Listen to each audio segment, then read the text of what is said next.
Il s'agissait pour Abraham, en premier lieu, de sortir pour être avec Dieu seul. C'est là, je pense, la signification de ce que nous appelons la vocation d'Abraham. L'Éternel dit à Abraham, quitte ton pays, ta famille, la maison de ton père. Genèse 12, 1. Ton pays, ta famille, la maison de ton père. Dans la souveraineté de Dieu, Abraham est appelé à devenir l'instrument de la vie, c'est-à-dire en figure, en symbole. Cette vie, la vie dont nous parlons, est celle de Dieu seul. Elle doit être vécue entièrement pour Dieu. Elle ne se laisse pas saisir pour être employée dans une autre relation. Elle se refuse à cela. La vie de Dieu refuse toute relation autre que Dieu lui-même. Dès que l'on veut s'en saisir ou que l'on cherche à s'en servir, dans une autre relation, elle s'arrête. Et l'instrument dans lequel elle demeure ne peut plus avancer. C'est exactement ce qui arrive à Abraham. Dieu avait dit, quitte ton pays. Mais Dieu avait dit aussi, ta famille et la maison de ton père. Cela signifiait tout. C'était définitif, entier et final. Abraham fit le premier pas de la foi. Mais il ne fit pas le second ni le troisième. Il prit sa famille et la maison de son père avec lui et ne put aller très loin. Il arriva à un point d'arrêt, et y resta jusqu'à ce que le reste de l'ordre divin ait été observé, ou du moins une grande partie de cet ordre. Alors, Abraham avança. Et cependant, il n'entra pas encore complètement dans la pensée divine. Cette vie divine qui entre dans l'enfant de Dieu par la nouvelle naissance est la vie de Dieu, et la vie de Dieu seul. Elle ne peut être liée à aucune autre chose. Elle n'agira pas dans un autre sens.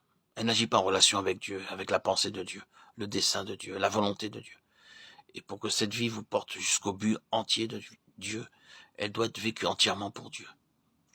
Toutes les autres relations doivent être laissées en arrière. Elle ne peut pas être introduite dans d'autres relations. Nous le voyons, cette vie n'est pas simplement une chose abstraite. Elle est en Jésus-Christ, et elle est entre les mains du Saint-Esprit. Elle ne peut être possédée à part, en vérité. Nous ne pouvons pas séparer la vie de la personne divine.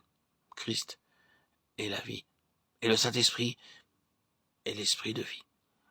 Ainsi, lorsque nous nous occupons de la vie, nous nous occupons du Saint-Esprit et nous nous occupons de Jésus-Christ. Et cela signifie que cette vie, qui est l'essence même de Dieu, a ses propres caractéristiques, ses propres formes, ses propres significations, ses propres mesures, ses propres objets.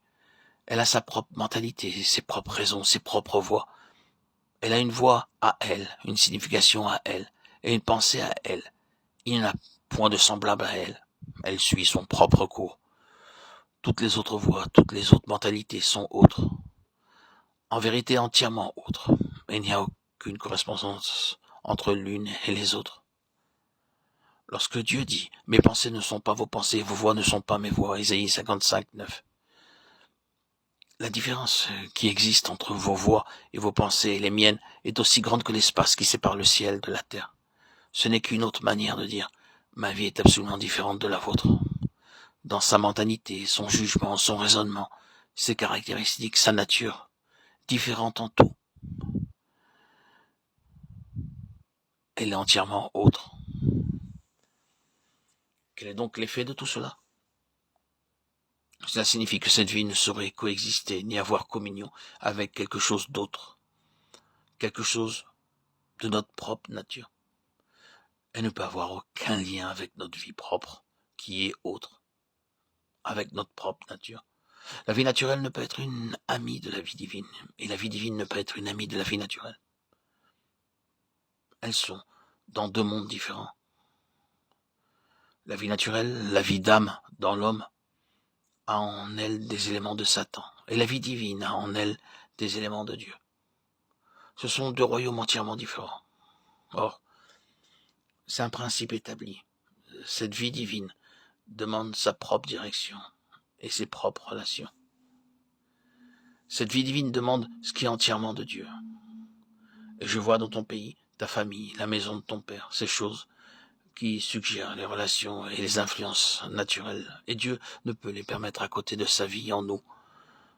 Paul a dit, lorsque Dieu trouva bon de révéler son Fils en moi, j'obéis aussitôt, sans consulter ni la chair ni le sang. Galates 16. Cela aurait été influence humaine, influence naturelle en relation avec les choses de Dieu. Et c'est le principe que nous trouvons ici. En ce qui concerne la nature, cette vie avec Dieu doit en être complètement indépendante.